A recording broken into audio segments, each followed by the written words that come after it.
First of all, thank you so much, David, for giving this opportunity to us to present our work for the Psi4 community. And I also like to thank your and Laurie's and the whole team's work in our collaboration to make this joint software model happen. So as David kindly introduced me, I'm István Ladjánszki and I'm the chief scientist at the BrianQC project. So since I have very little time, I try to go through fast on what is BrianQC, how it works, and what is the main points and what is the performance and precision of it.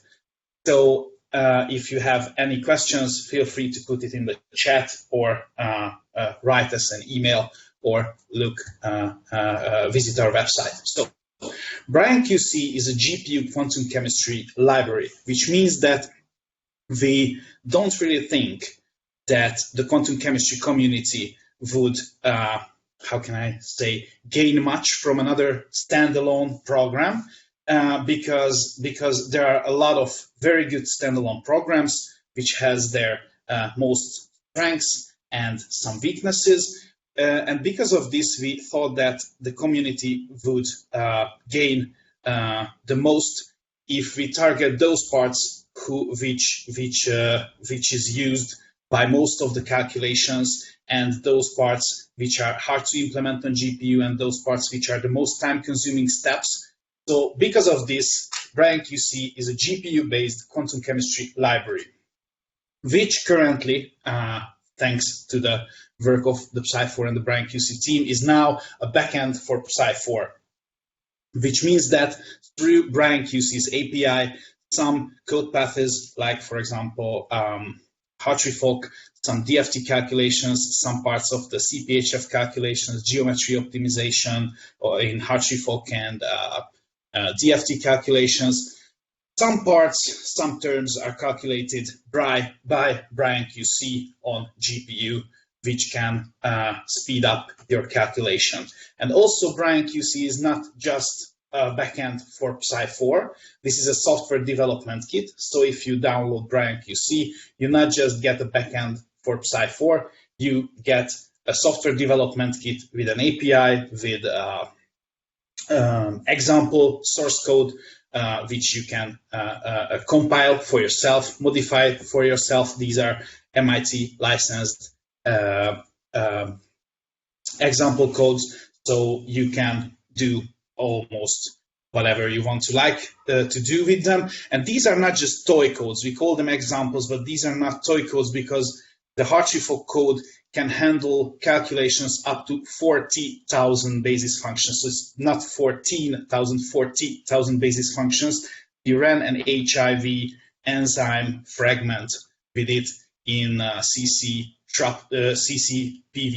so triple zeta basis set.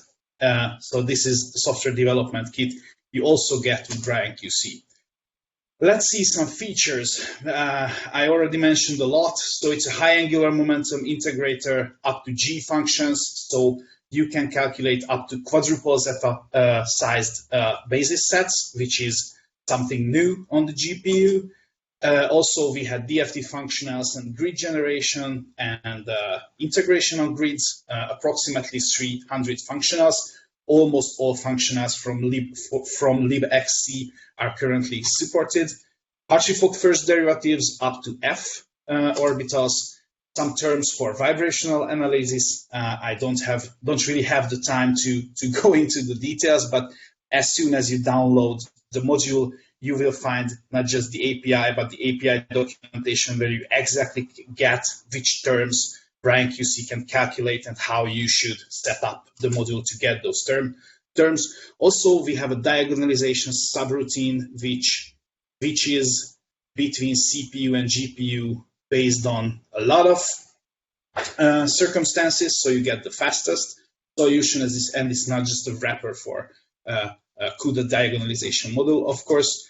And also we have some molecular mechanics, QMMM modules, the DICE algorithm, initial guess, and many, many more common and useful subroutines from around quantum chemistry. So please download it and take a look at the API documentation, what can BrianQC offer to you. How we did this. Now, this is really hard to tell in 3 minutes because I am doing this for almost 8 years now. We are generating a large amount of code, I mean gigabytes of code. But this is not just a code generator, because when you have a code generator, you have code templates and you just substitute parts of the code to do for them to do what you want to calculate. We did more than that, and that's why I call it a compiler, because we are not just substituting templates. We have an internal representation for the code, which means that we have a representation for the mathematical formulas and methods and other parts of the calculation.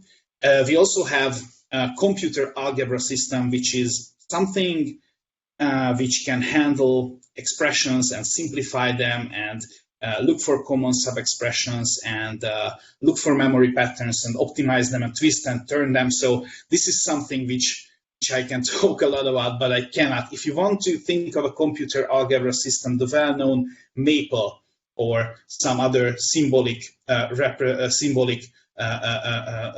engines are computer algebra systems. So we implemented a computer algebra system which modifies this internal representation, which I told you.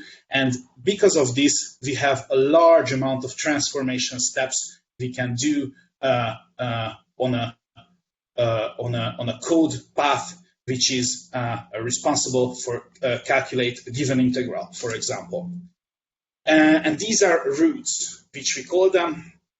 So these are semantically calculate the same number, the same expression, the same integral value, the same matrix element, the same whatever, but differs in memory pattern, in computational complexity, in internal algorithms, in a large amount of ways. And we generate a large amount of roots. You can think of hundreds maybe for a given given algorithm. So if you ask BrianQC to calculate an element of a Fock matrix, you basically ask it to decide which of the hundreds of roots which we generated is the most sufficient for your card, for your kernel, for your integral value, for your hardware, for your whatever circumstances you can think of, which how can I say, which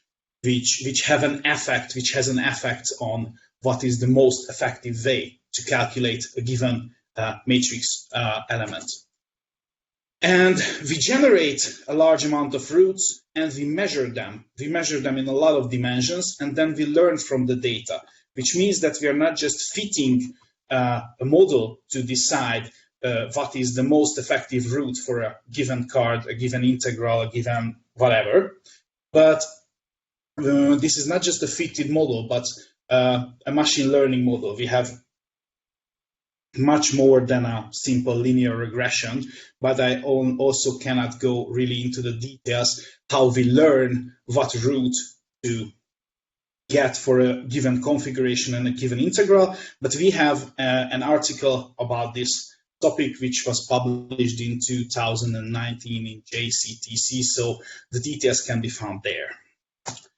And of course, because we are learning from this benchmark data, we can generalize to unseen cases. So on your cluster, we cannot measure, but we have to give good performance. Now, after this really fast bird's eye view of the introduction of the technology, let's see some measurement data. So the results which I'm going to show are measured on so-called random branching hydrocarbons. So these are, of course, hydrocarbons, alkanes. These are saturated hydrocarbons. And random branching means that these are not long linear molecules. So this is what I'm going to show you is not screening trickery. It's not something which we want to show the results in a given way, these molecules are generated randomly and in a bushy structure, so to say. So they mimic real life molecule structures as good as we can, but they are chemically similar. So we can measure for different sizes and conclude information about the system's performance for different size of molecules. So these are the test systems. Okay, so first slide, HF-SCF calculation. As you can see on the x-axis, we measured up to 4,000 basis functions, and on the y-axis you can see the calculation times. So these are full calculation times from enter to prompt, and Psi4 were run with its default calculations, so mostly the density-fitted code path, which I think is the fastest, but David will help me out if I'm not correct on this. And after the density-fitted Hartree-Fock calculations, we ran, I think, 3 steps of conventional Hartree-Fock, so the energies will be comparable to the BrianQC, which is not a density-fitted code. This is GPU four-center electronic repulsion integrals, and as you can see, you can see BrianQC really at the bottom of the page. So a more descriptive graph of this same data is the speed up diagram, where you can see the CPU calculation as at the constant 1 level at the bottom of the screen, and you can see the speed ups of a GTX 1080 Ti and an RTX 2070 card, and in case of Hartree-Fock, it goes a little above 50 times speed ups, so 50x speed up at approximately 3,000 basis functions. Okay, the same data for DFT B3 LIP functionals. Again, BrianQC is faster than the Psi4 density-fitted code path, and the speed up diagram here goes above a little above 25x speed up in case of GTX 1080 Ti card.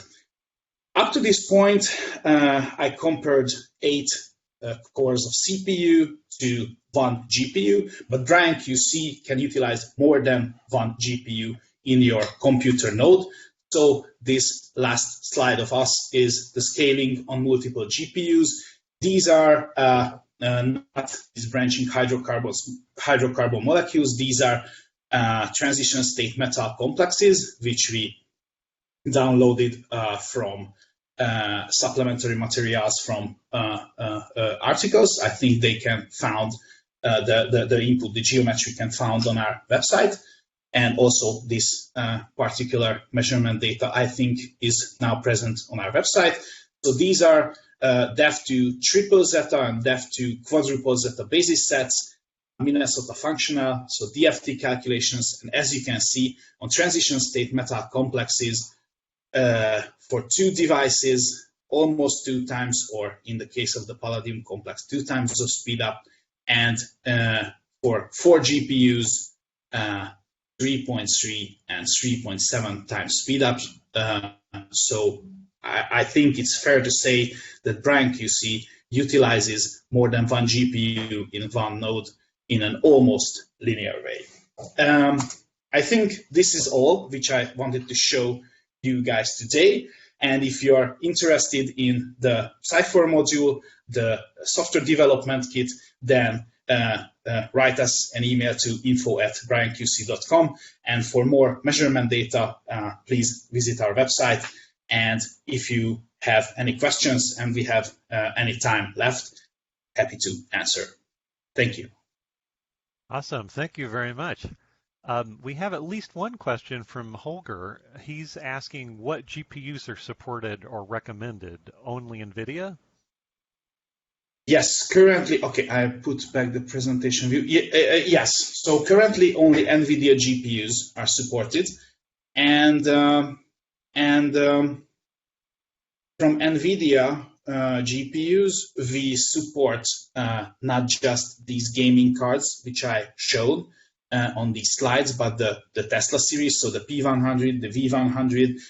As far as I remember, we still have the K80 kernels, and we are just started to add the RTX 30 series, so the new Ampere architecture is going to be in the next release, I think, hopefully. Excellent. All right, folks should feel free to continue to post questions in the chat if they have them. But in the meantime, thanks again, István.